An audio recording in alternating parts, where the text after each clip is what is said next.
On a Tuesday morning in October of 1987, a man named Emmett Dykstra drove 40 miles to an estate auction in Saline County, Missouri, and paid $400 for a lot that nobody else wanted. The lot included a broken push mower, 3 wooden pallets, a set of rusted garden tools, and a loft full of what the auctioneer's sheet described simply as miscellaneous farm equipment. Emmett didn't bid on the push mower. He didn't care about the pallets. He had driven 40 miles in a truck with a bad heater and a passenger window that wouldn't close all the way because of what he had seen in those rafters the week before when the estate's executor had let him walk the property. He had stood in that barn for 11 minutes, and he had not told a single person what he found. That is where the story begins. Let me tell you about Saline County in 1987 because you need to understand the world before you can understand the man. Saline County sits in the middle of Missouri, flat to the south and rolling to the north, cut through by the Missouri River and divided into farms that had been in the same families since the 1842.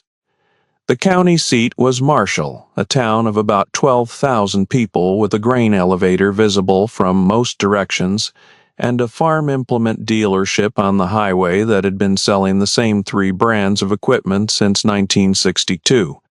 The farms there were corn and soybean operations, almost universally, and the culture of the county was built around the idea that a man's worth was measured in acres, tended, and bushels delivered. Equipment was functional. Equipment was maintained. Equipment was sold when it stopped being useful and replaced with something newer and more capable.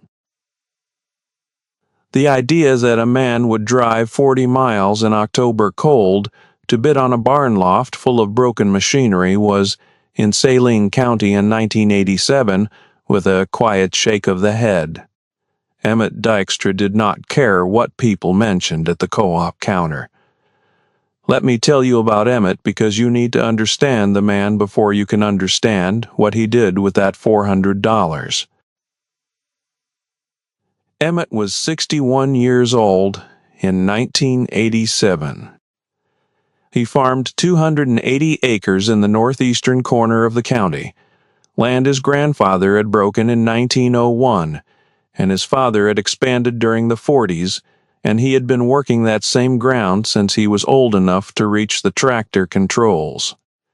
He was not a large man. He was 5 feet 9 inches tall and weighed maybe 160 pounds, and he had the kind of face that outdoor work gives a person after 40 years, deeply lined around the eyes, permanently weathered at the cheekbones, the skin of his hands so calloused it had taken on a texture closer to bark than flesh. He wore canvas work jackets and seed caps and denim that had been washed so many times the blue had gone almost to gray. He drove a 1974 Ford pickup that he had rebuilt the engine on twice. He did not own a fax machine. He did not subscribe to any farm publication that had been founded after 1955. His neighbors thought of him as a decent farmer and a quiet man, and someone who had perhaps never fully adjusted to the modern era. What his neighbors did not know was that Emmett Dykstra had spent the better part of 30 years quietly, systematically, and without any announcement whatsoever, learning everything there was to know about antique farm machinery, not as a hobby, not as a pastime, as a discipline. He had corresponded by mail with collectors in 14 states.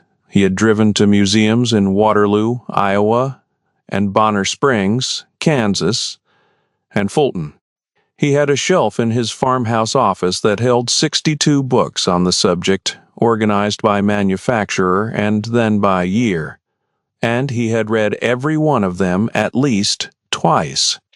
He had a filing cabinet with folders on 47 different manufacturers, filled with production records, serial number ranges, dealer correspondence, and hand-copied notes from estate records he had encountered over the years.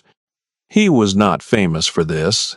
He had never been written about. He had never given a talk or attended a convention or joined a club.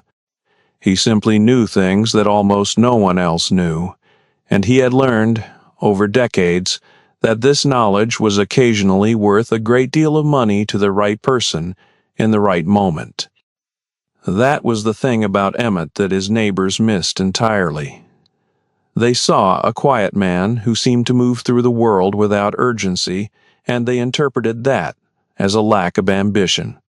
What it actually was the patience of someone who understood that the right opportunity would eventually present itself, and that the worst thing you could do when it arrived was to rush.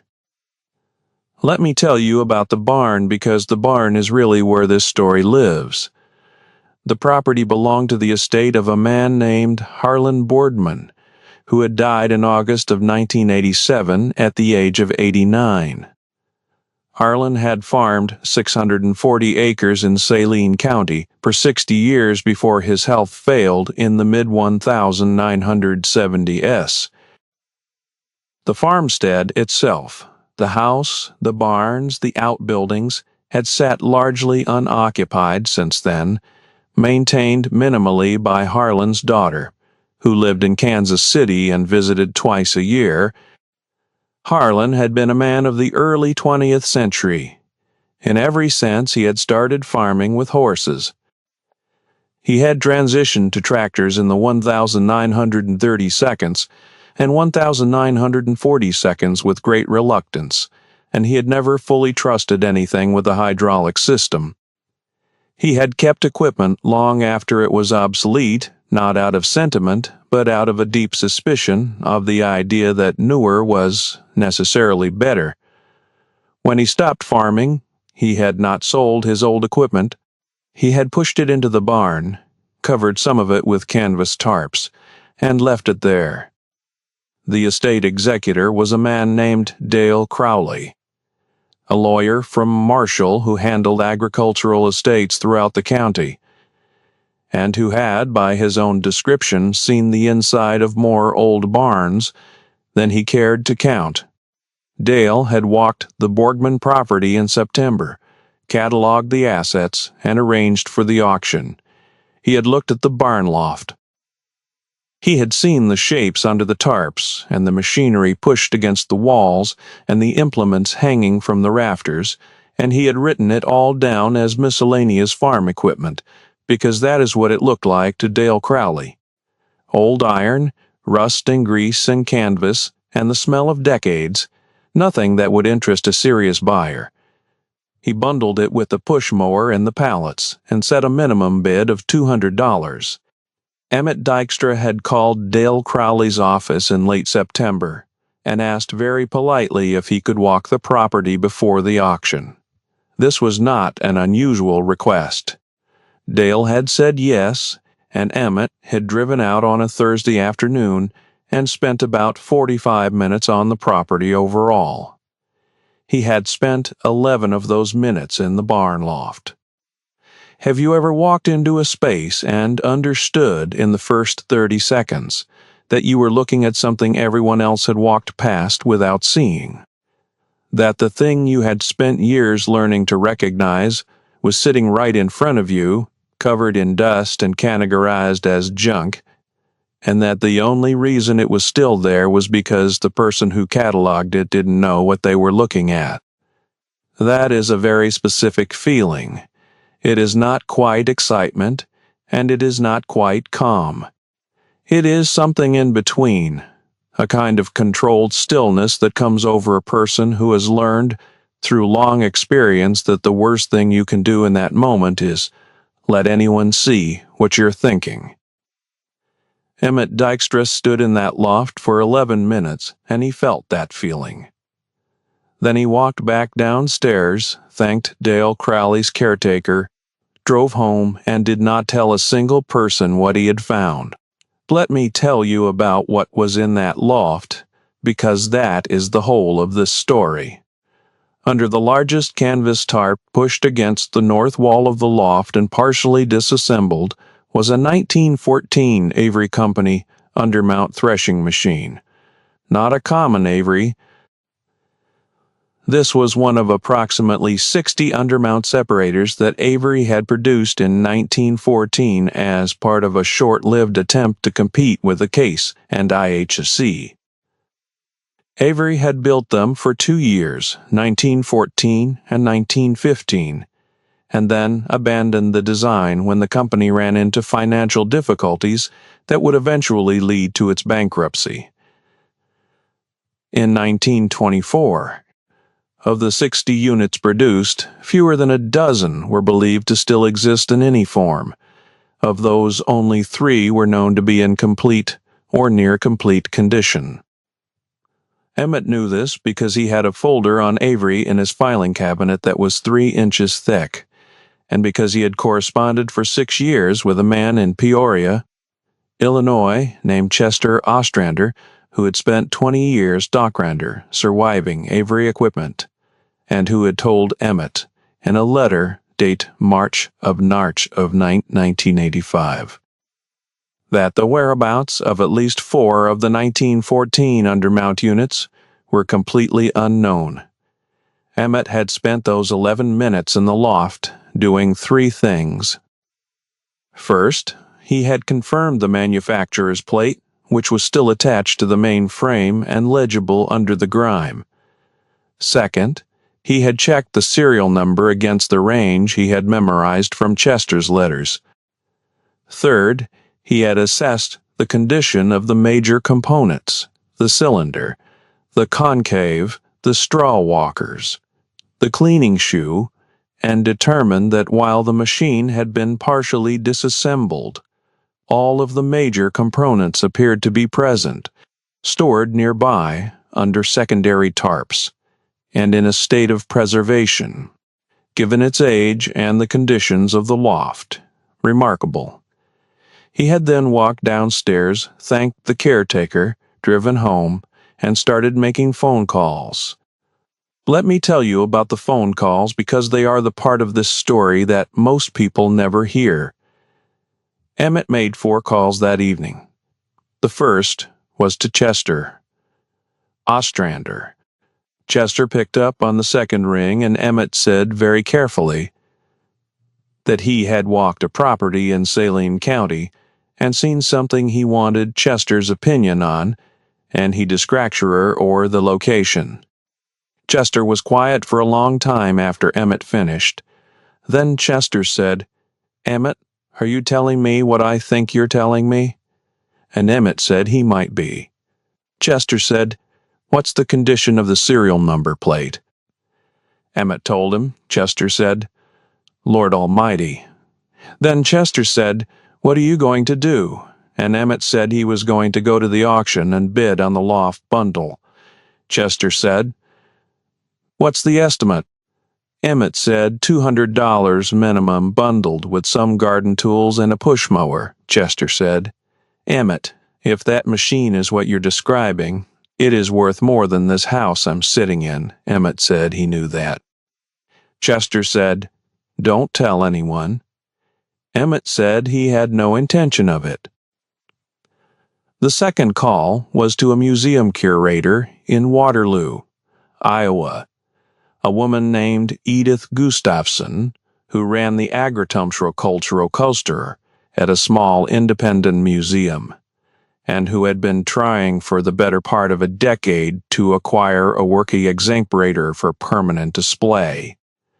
Emmett told Edith, also carefully, that he might have something she would be interested in, and that he would call her again after the second week of October. Edith said, "Emmett Dykstra, you are either teasing me or you are about to make my entire career." Emmett said he would call her in October. The third call was to his son Raymond, who farmed 180 acres adjacent to Emmett's property and who occasionally helped Emmett transport large equipment.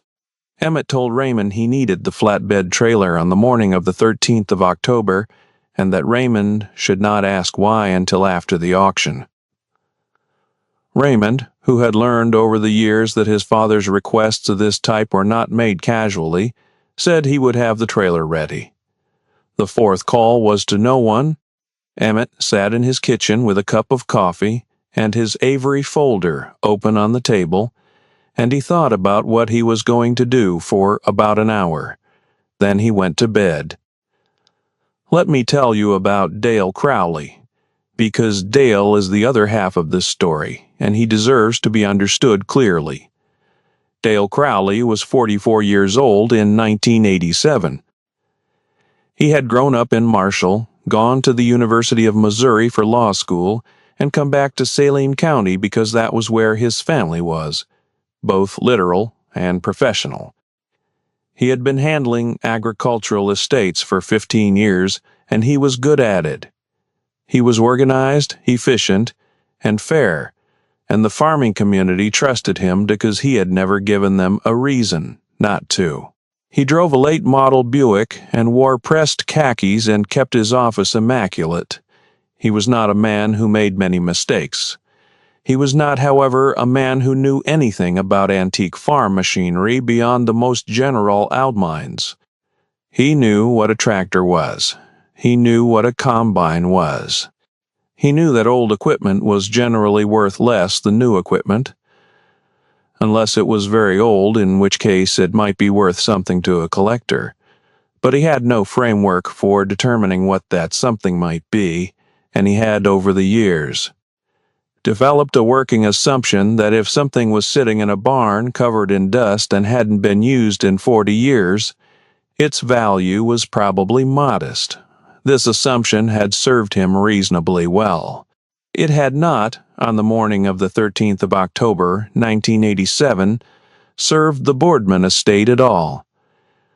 The auction was held at the Borgman property at 9 in the morning. There were perhaps 40 people present, which was a reasonable turnout for a Saline County estate auction in October. Most of them were there for the household goods, the furniture, the tools, the small equipment.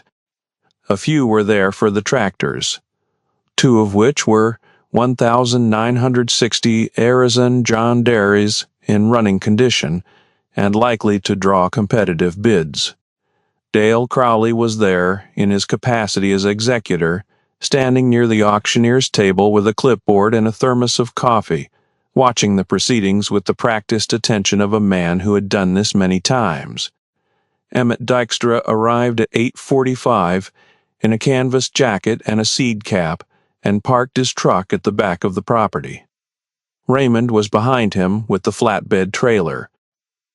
Emmett walked the property once, slowly, looking at nothing in particular, and then found a spot near the barn where he could see the auctioneer without being directly in the crowd. He did not examine the barn loft again. He already knew what was there. The auction ran for about 2 hours before it reached Lot 47, which was the barn loft bundle. By that point, the crowd had thinned somewhat. The household goods were done. The furniture was done. One of the John Deeres had sold for $4,200, and the other for $3,800, and left. The remaining crowd, maybe 25 people, had the slightly restless quality of an auction audience waiting for something they weren't sure was coming. The auctioneer, a man named Bud Thornton who had been calling auctions in Saline County for 20 years, stepped up to the microphone and described Lot 47 in the cheerful, rapid-fire manner of a man who had long ago made peace with the fact that some lots were more exciting than others. Push mower, pallets, garden tools, miscellaneous farm equipment in the loft, $200 minimum. Who would give him $200? Emmett raised his hand. There was a pause. Nobody else moved. He asked for $250. Nobody moved. He asked for $225. Nobody moved. He looked at Emmett. Bud said, "Sold for $200, and then immediately corrected himself because Dale Crowley had walked over and murmured something in his ear, and Bud said, 'I'm sorry, The minimum on this lot is 200, and we have 200. Are there any other bids?" "There were not," Bud said. "Sold for $200 to the gentleman in the seed cap." Emmett walked to the table and paid in cash. $400, because he had decided in advance to add 200 extra for the push mower and pallets that he was going to leave on the property as a courtesy. He handed Dale Crowley an envelope with $400 in it, signed the receipt, and went to find Raymond. Dale Crowley watched Emmett walk toward the barn and felt, for the first time that morning, he could not have said why. There was nothing unusual about a man paying cash for a barn loft bundle at an estate auction. People did it all the time. But something about the quiet purposefulness with which Emmett moved, the way he had not browsed, had not examined anything, had simply arrived and waited and bid and paid with the unhurried certainty of a man who had known for weeks exactly what he was going to do. Something about that made Dale set down his thermos and walk toward the barn. He arrived in the loft just as Emmett and Raymond were pulling the canvas tarp off the north wall. "Now, let me pause here and ask you something again, because this moment deserves to be understood properly." Dale Crowley was not a stupid man. He was a careful man, an intelligent man. A man who had spent 15 years handling the estates of farmers and who understood the material culture of agricultural Missouri. But there are things you cannot see if you don't know what you're looking for, and there are things that become completely obvious the moment someone who does know what they're looking for begins to treat them with a certain kind of reverence. Dale Crowley stood in the doorway of that loft and watched Emmett Dykstra fold back a canvas tarp with the deliberate, careful movements, and Dale felt the unease in his stomach become something more specific and considerably less comfortable. He said, "Mr. Dykstra, can I ask what you're looking at?" Emmett turned around. He looked at Dale for a moment, then he said, "You can ask." Dale said, "What is this?" Emmett said, "It's a threshing machine." Dale said, "I know it's a threshing machine." "What kind?" Emmett said. 1914, Avery Undermount separator. One of about 60 built. One of maybe 3. Dale Crowley stood in the doorway and looked at the machine and then looked at Emmett and said, in a voice that had lost a considerable amount of its professional composure, "What is it worth?" Emmett said. "That depends on who's buying." Dale said, "What is it worth to a collector?" Emmett was quiet for a moment, then he said, "Dale, you sold this to me for $200, Dale said. "I know what I sold it for," Emmett said. "Then you know the answer to your question." Dale Crowley stood in that loft doorway for a long time. His face had gone through several things in quick succession. Surprise, then the particular kind of sick recognition that comes when a professional realizes he has made a significant error, then something that was not quite anger, but was in the neighborhood. He said, "Mr. Dykstra, I want to be straightforward with you. If this machine is what you say it is, the estate may have grounds to revisit the sale." Emmett said, "The sale was conducted properly. The lot was described accurately." "Miscellaneous farm equipment, that's what it is," Dale said. "You knew what it was before the auction," Emmett said. "I did," Dale said. "And you didn't disclose that?" Emmett said. "I was a buyer at a public auction, Dale." "Not a consultant, a buyer." The estate had 30 days to bring in an appraiser before the auction. Nobody did. The silence in the loft was very complete. Dale said, "That's technically correct." Emmett said, "It's not just technically correct. It's correct."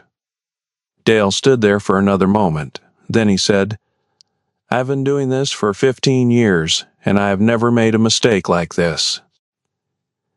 Emmett said, Most mistakes like this happen because nobody in the room knows what they're looking at. That's not a character flaw. That's a knowledge gap. Dale said, "That's a generous way to put it." Emmett said, "I'm not trying to be generous. I'm trying to be accurate." Dale Crowley left the loft. Emmett and Raymond spent the next 4 hours carefully loading the Avery separator onto the flatbed trailer, component by component, with the methodical patience of men who understood that the way you moved, something irreplaceable, was slowly and without shorks. They drove home in the late afternoon with the flatbed loaded and a tarp tied down over everything, and Emmett called Chester Ostrander from his kitchen that evening and told him it was done. Chester said, "Lord Almighty, Emmett." Emmett said, "Come, see it when you can." Chester came in November, driving down from Peoria in a station wagon, and spent 2 days in Emmett's barn going over every component of the separator with the focused intensity of a man who had spent 20 years looking for something. He confirmed everything Emmett had identified. The serial number placed the machine in the 1914 production run. The manufacturer's plate was intact and legible. The cylinder and concave were original and in extraordinary condition. Protected by decades of canvas and the dry climate of the loft, the straw walkers were complete. The cleaning shoe needed work but was present. Chester sat down on a hay bale in Emmett's barn on the second evening and said very quietly that this was the finest surviving example of a pre-bankruptcy Avery separator he had ever seen, and that in his considered opinion it was worth somewhere between $18,000 and possibly more to a private collector who understood what they were looking at. Emmett said, "I paid $400. Chester said, "I know what you paid." Emmett said, "The pushmower and the pallets were worth about $40. "I paid an extra $160 out of courtesy." Chester laughed for a long time at that. Let me tell you about the months that followed, because they are the part of the story where the real education happened. Not for Emmett, who had known what he was doing from the beginning, but for Dale Crowley, who had not. Dale called Emmett in November, about 3 weeks after the auction. He was professional and measured, and he said he had been thinking about their conversation in the loft, and he wanted to understand more about how Emmett had identified the machine. Emmett invited him out to the farm. Dale came on a Saturday morning in his Buick, in his pressed khakis, and stood in Emmett's barn looking at the separator while Emmett walked him through the identification process. The manufacturer's plate, the serial number, the specific design features of the 1914 undermount that distinguished it from the standard production models. The production history of the Avery Company, the known surviving units, the correspondence with Chester Ostrander, the folder in the filing cabinet that was 3 inches thick. Dale listened to all of it without interrupting. When Emmett finished, Dale said, "How long have you been doing this?" Emmett said, 30 years, more or less. Dale said, "And nobody knows?" Emmett said, "Chester knows. Edith Gustafson. And Waterloo knows." Dale said, "I've been handling estates in this county for 15 years, and I've never heard your name in connection with any of this." Emmett said, "I don't advertise." Dale said, "Why not?" Emmett was quiet for a moment. Then he said, "Because the moment you advertise, the prices go up, and the inventory goes down. The whole thing depends on most people not knowing what they're looking at. The minute everyone knows what to look for, there's nothing left to find," Dale said. "That's a very particular kind of patience," Emmett said. "It's the only kind that works." Dale Crowley stood in that barn for a while longer, looking at the separator. Then he said, Mr. Dykstra, I owe the Boardman estate an explanation. I don't know yet exactly what form that's going to take. But I want you to know that I don't hold you responsible for my own ignorance, Emmett said. I appreciate that, Dale said. I also want to ask you something, and you can tell me to mind my own business. Dale said, Is this the only time something like this has happened, or have there been others? Emmett looked at Dale for a moment. Then he said, Dale, I've been going to estate auctions in this county and the 3 counties around it for 30 years. I have found things, not always things this significant, but things. Dale said, How many? Emmett said, Enough. That answer stayed with Dale Crowley for a long time. Let me tell you about what Emmett did with the separator, because that is the part of the story that surprised everyone who eventually heard it, including Chester Ostrander. Emmett did not sell the Avery separator to a private collector. He did not put it in an auction. He did not contact any of the dealers he knew or the collectors he had corresponded with over the years who might have paid the highest possible price. He called Edith Gustafson in Waterloo in November, after Chester's visit, and he told her what he had and what Chester had confirmed, and he told her the price he wanted. The price was $8,000. Edith said, Emmett, that machine is worth 3 times that. Emmett said, I know what it's worth. $8,000 is what I want for it. Edith said, Why? Emmett said. Because your museum will take care of it and put it where people can see it, and because $8,000 is a reasonable return on $400 and 30 years of education. And because I'm not in this for the maximum extraction. Edith was quiet for a moment, then she said, Emmett Dykstra, you are the strangest man I have ever done business with. Emmett said, I'll take that as a compliment. The separator was transported to Waterloo in December of 1987 on a flatbed truck that Edith's museum arranged. Emmett and Raymond helped with the loading. The machine was restored over the following 2 years by a team of volunteers at the museum, using original Avery documentation that Chester Ostrander had spent 2 decades collecting. It was placed on permanent display in 1990 with a placard that described its history and provenance, including a note that it had been discovered in a barn loft in Saline County, Missouri in 1987 and acquired for the museum's collection. Emmett's name was not on the placard. He had asked that it not be. Now let me tell you about Dale Crowley, because Dale's part of this story didn't end in that barn. Dale spent the winter of 1987 and 1988 doing something that most people in his position would not have done. He went back through his files, 15 years of estate auctions, hundreds of properties.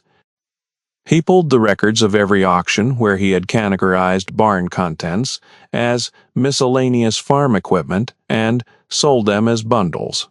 He made a list. The list was longer than he wanted it to be. He could not go back and undo any of those sales. They were legally concluded, properly conducted and binding. But he could change what he did going forward. In the spring of 1988, Dale Crowley added a line item to his standard estate assessment process. Before any agricultural estate auction, he would contact Emmett Dykstra. He called Emmett in March of 1988 and proposed this arrangement. He said he would pay a consulting fee for each assessment. Emmett said the fee wasn't necessary. Dale said he was going to pay it anyway, because that was how professional relationships worked, and because he was not going to compound one mistake with another. Emmett said that was fair. It was not a large number, but it was not nothing. Over the next 11 years, until Dale retired in 1999, Emmett walked 37 properties for Dale Crowley before their auctions. On 9 of those properties, he found equipment that had been significantly undervalued in the initial assessment. On 3 of those 9, the discoveries were substantial enough to materially affect the estate's value. The Boardman estate's heirs never knew what had been in that loft. Dale had decided after considerable reflection that the proper thing to do was to ensure it didn't happen again rather than to revisit a legally concluded transaction. Whether that was the right decision is a question that probably doesn't have a clean answer. Let me tell you about what Emmett found on those 37 properties, because the Avery separator was not the only. On a farm in Callaway County in 1991, he found a 1909 Minneapolis threshing machine in a collapsed shed, partially buried under debris from the roof. The machine was not in the condition the Avery had been. 2 of the straw walkers were broken, and the cylinder was cracked, but the manufacturer's plate was intact, and the overall freight storer in Indiana, who had been looking for exactly this model for 6 years. It sold for $4,000, and the restorer drove to Missouri to pick it up personally. On a property in Chickasaw County, Iowa, in 1993, he found a collection of hand-forged tillage tools from the 1,882 hanging on the wall of a machine shed, covered in decades of dust and grime that turned out to have been made by a blacksmith of Isle agriculture. A university agricultural museum in Ames acquired the collection on a property in Hardin County in 1995.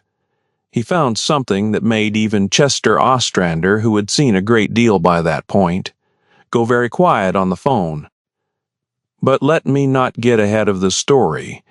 Let me tell you about the thing that Emmett said to Dale Crowley on a cold afternoon in February of 1989, the second winter of their working arrangement, because it is the thing that Dale repeated for the rest of his professional life whenever he talked about this period. They were standing in a machine shed on a farm outside of Marshall, doing a pre-auction assessment, and Emmett had just identified a set of horse-drawn implements that Dale had cataloged as scrap iron. Emmett was turning one of the implements over in his hands, checking the casting marks, and Dale was watching him and said, "Emmett, can I ask you something personal?" Emmett said he could. Dale said, "Do you ever feel like you're taking advantage of a situation when you find something like the Avery, when you know what something is, and the seller doesn't?" Emmett set the implement down. Then he said, "Dale, I've thought about that question for 30 years. Here's where I've landed. The knowledge isn't free. I paid for it with time and attention and a lot of years of being the person in the room that nobody took seriously. The auction is a public process. Anyone can bring an appraiser.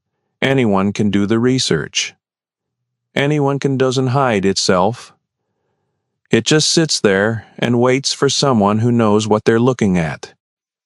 He picked up the implement again and turned it in his hands. "The question isn't whether I'm taking advantage. The question is whether the system is designed to reward knowledge or to reward ignorance. And if it rewards knowledge, then the obligation is to get the knowledge, not to pretend you don't have it." Dale said. "That's a harder answer than I expected," Emmett said.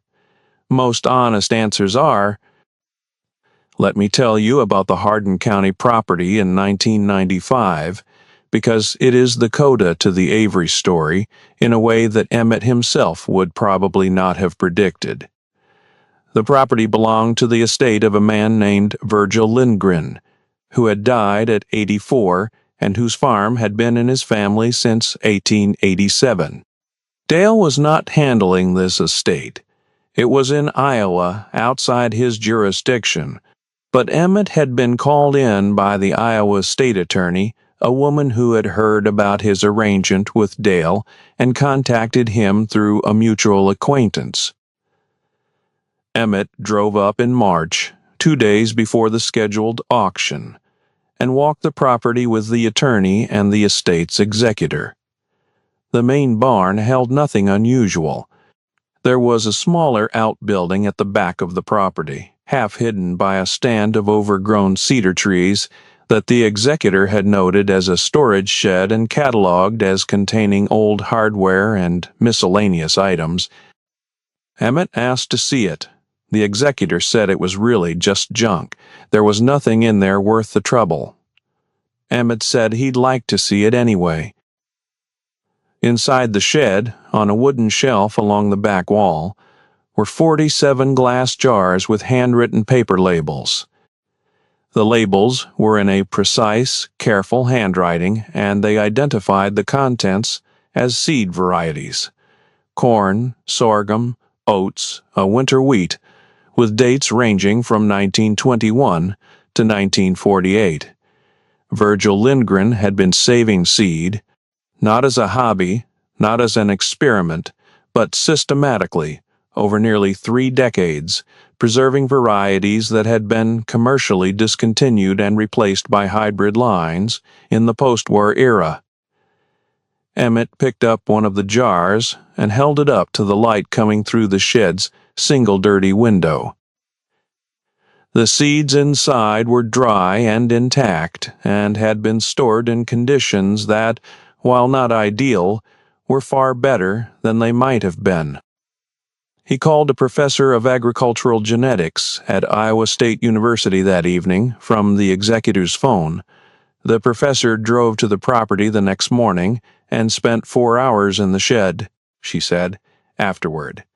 That at least 6 of the varieties represented in Lindgren's collection had not been seen in any living seed bank she was aware of, and that the implications for agricultural preservation research were, in her words, significant.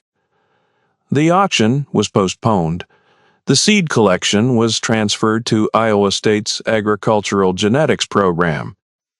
The estate received a modest payment for the collection, far less than the Avery separator had been worth, but the executor was satisfied, and the attorney told Emmett afterward that she had never seen anything quite like it.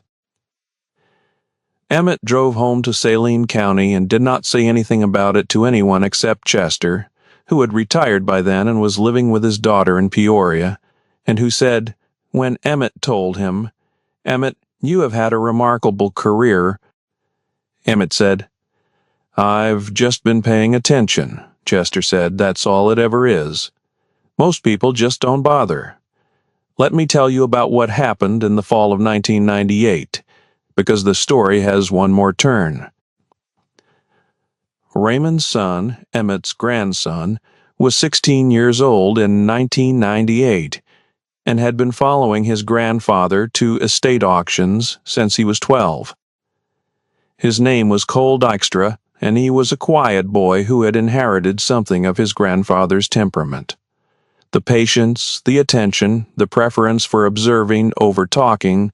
He had started keeping his own notebooks, not about machinery specifically, but about the patterns he observed at auctions, which lots attracted attention, which lots were ignored, which kinds of sellers seemed to have the least awareness of what they were selling. He had filled 3 notebooks by the time he was 16, and he had started asking his grandfather questions that Emmett found genuinely interesting.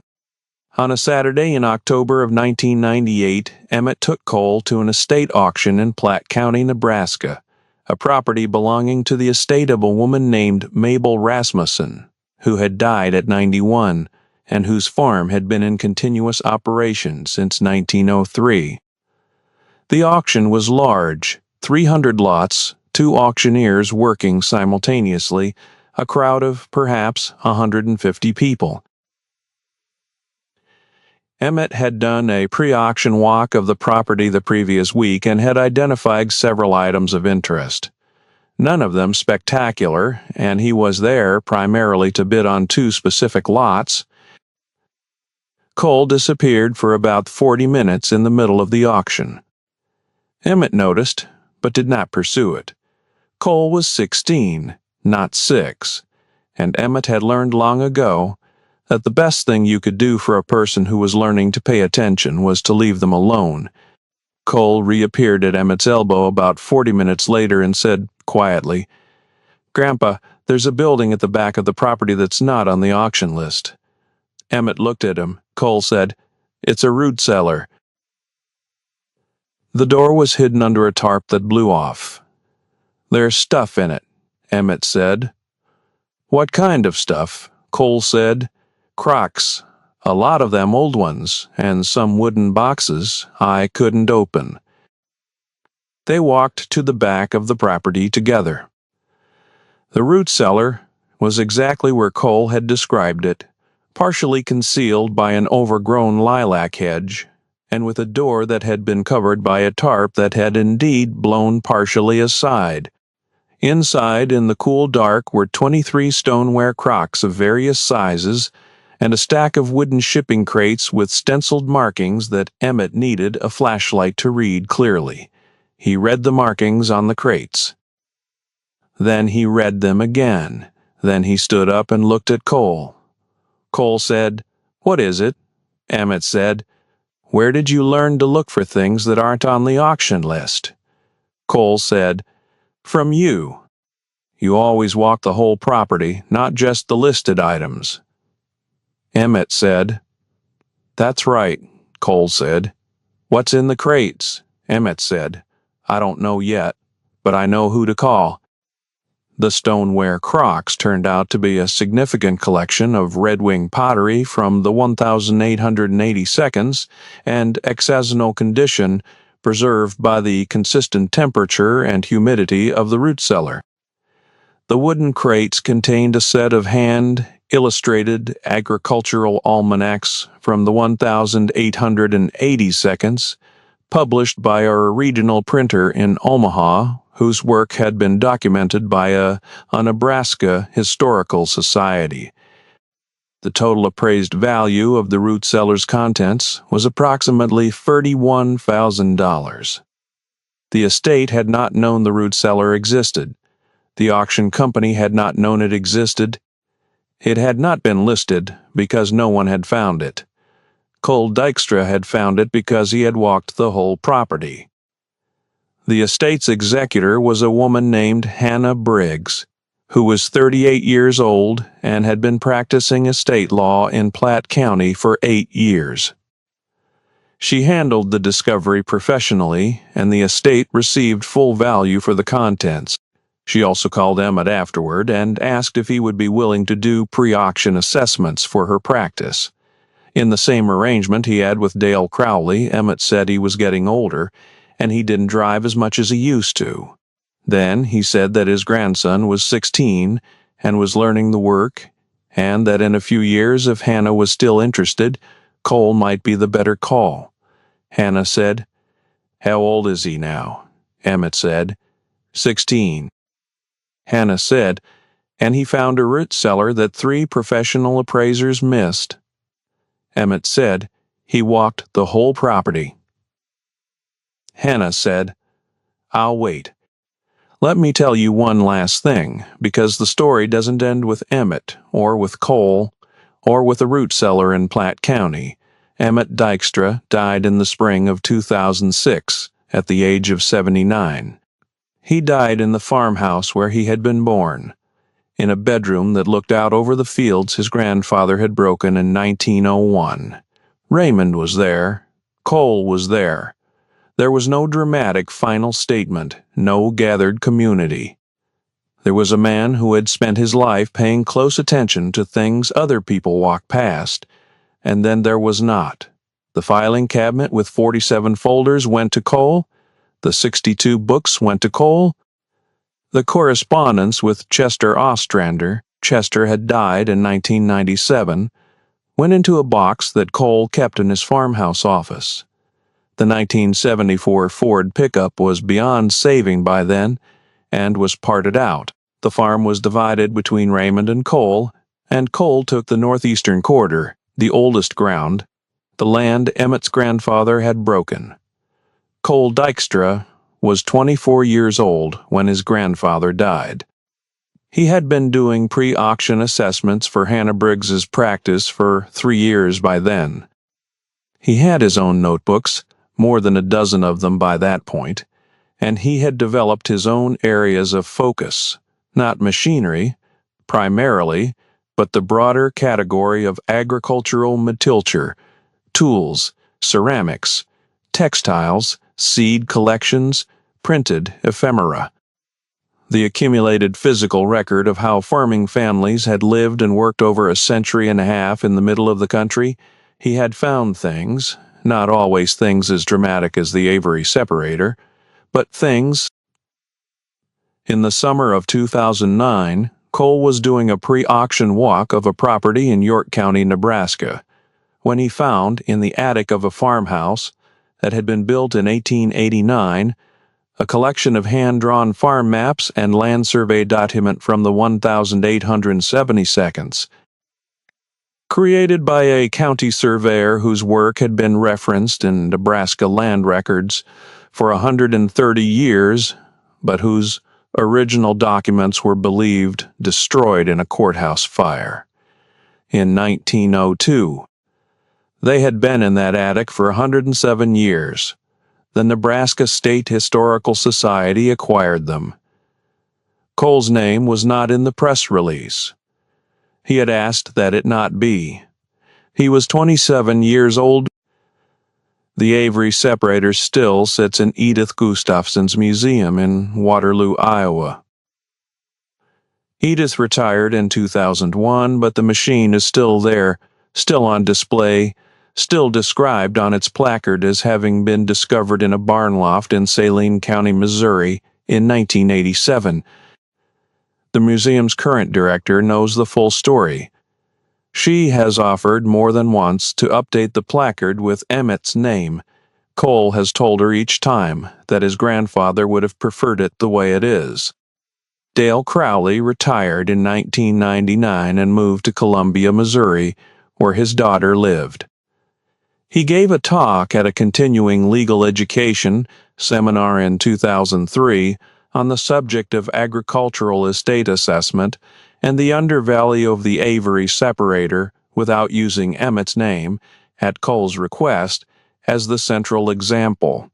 He said in that talk that the most expensive mistake a professional can make is to assume that the absence of visible value means the absence of actual value, and that the proper response to a knowledge gap is not to paper over it with a bundle lot and a $200 minimum, but to find the person in the county who has spent 30 years filling that gap and to ask them what they see.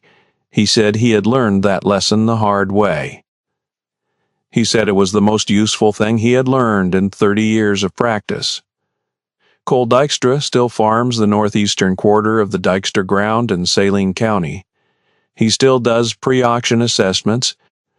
He still walks the whole property, every time, including the outbuildings that aren't on the list, and the sheds half hidden by overgrown hedges and the lofts that the auctioneer's sheet describes as miscellaneous farm equipment. He has a filing cabinet now with more than 100 folders. He has a shelf of books that has long since outgrown the original 62. He does not advertise. He does not have a website. People who need him find him the way people have always found the right person for a particular kind of knowledge, through someone who already knows, who tells someone who needs to know, quietly, without ceremony. There is a photograph on the wall of Cole's farmhouse office. It shows Emmett standing in front of the Avery separator in the Boardman barn loft, taken by Raymond on the morning of the 13th of October, 1987, just after the tarp came off.